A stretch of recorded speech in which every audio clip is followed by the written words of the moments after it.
Perusahaan Daerah Air Minum atau PDAM Tirta Musi Palembang kembali akan melakukan penyetopan distribusi air bersih ke sejumlah pelanggan.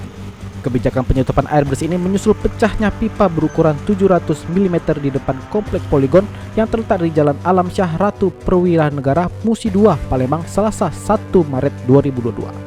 Akibat pecahnya pipa berukuran besar itu, air bersih tumpah dan membanjiri depan gerbang perumahan elit tersebut.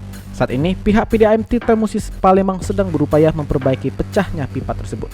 Direktur Utama PDAM Tirta Musi Andi Wijaya membenarkan adanya pipa pecah di wilayah Poligon. Menurut Andi, penyebab pecahnya pipa tersebut ada dua kemungkinan. Bisa karena tekanan dari luar yang berat dan juga bisa karena usia pipa yang sudah tua. Andi mengatakan perbaikan akan memakan waktu 8 jam sehingga dampaknya akan ada penyetopan distribusi air bersih.